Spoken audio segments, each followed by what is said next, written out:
Viewers আসসালামু আলাইকুম, শুভ অপরাহ্ন।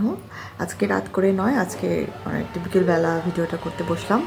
তো আজকের ভিডিওটা একটু অন্যরকমের ভিডিও হবে, যেটা হচ্ছে যে আমি আজকে দুটো ব্লাশ, এটাও একটা ব্লাশ কাম হাইলাইটার।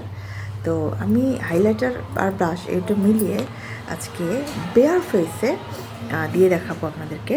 কারণ হচ্ছে আমি মাঝে মাঝে বেয়ার ফেসে ব্লাশ দিতে খুব পছন্দ করি, আর এটা ভালো লাগে। কোথাও যাবার সময় আপনি যদি কোনো মেকআপ লুক না চান, যে না মেকআপ নয় কিন্তু আমাকে একটু ব্রাইট দেখাতে হবে, তখন আপনি আপনার বেয়ার ফেসে, বিশেষ করে যখন ময়শ্চারাইজ ইউজ করা থাকবে, তখন আপনি ব্লাশ ইউজ করতে পারেন। তো আমি আজকে হচ্ছে আমার বেয়ার ফেসে একটি ব্লাশ ইউজ করে আপনাদেরকে দেখাবো। আমি দিচ্ছি হচ্ছে শিভানার এই ব্লাশটা, এখানে একটু অরেঞ্জ এবং পিঙ্ক আছে, দেখাচ্ছি।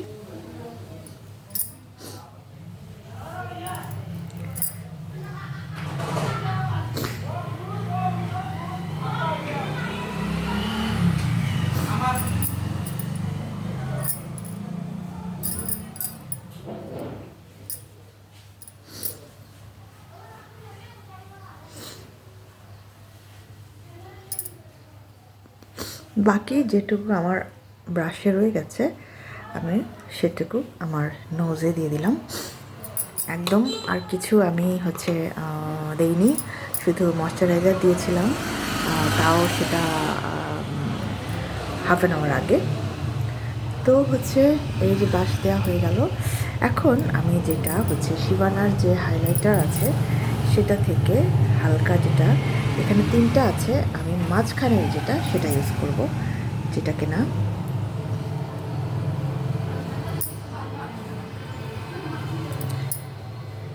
স্কিন কালার বা নোট কালারের।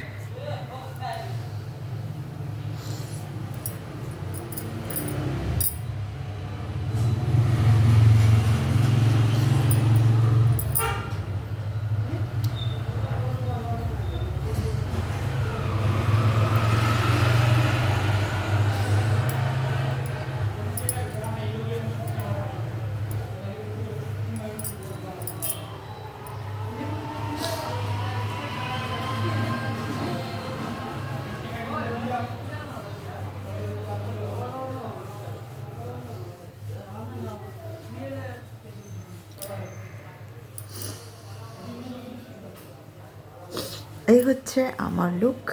আমি কোনো ফেস পাউডার ইউজ করিনি, আমি কোনো ফাউন্ডেশন ইউজ করিনি, কোনো ধরনের কনসিলার ইউজ করিনি।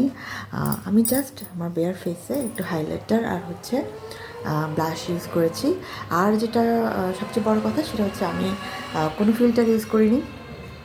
এখন আমি চাইলে হচ্ছে আমার ফেসের ওপরে টেরাকোটা যে ফাউন্ডেশন বা টেরাকোটা যে পাউডার আর হচ্ছে যে নর্মাল ফেস পাউডার, সেটাও আমি ইউজ করতে পারবো। আমি নর্মাল ফেস পাউডারটা ইউজ করে দেখাচ্ছি যে এখন কতটুকু ডিফারেন্ট লাগবে। আমি পাউডার হিসেবে এয়ারস্পান বেছে নিলাম। এটা হচ্ছে এয়ারস্পানের হচ্ছে ট্রান্সলুসেন্ট এবং বিজ ইয়ের। তো যাই হোক, আমি আসলে পরে দেখাতে পারলাম না, কারণ পেছনে এটা লাগানো আছে তাই। তো যাই হোক, আমি এখন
এই হচ্ছে আমার ফাইনাল লুক। আমি শুধু পাউডারটাই দিয়েছি যখন আমার খুব বেশি তাড়াহুড়া থাকে বা এমন একটা জায়গায় যাব যখন খুব সাজগোজের কোনো উপায় নেই, কিন্তু একটু ব্রাইট মানে হচ্ছে দেখাতে হবে, তখন আমি এইভাবে রেডি হয়ে চলে যাই। তো আশা করছি যে আপনাদের সবার কাছে আমার এই চোরা টেকনিকটা ভালো লাগবে। তো আপনারা সবাই ভালো থাকুন, সুন্দর থাকুন, সুস্থ থাকুন, শুভকামনা।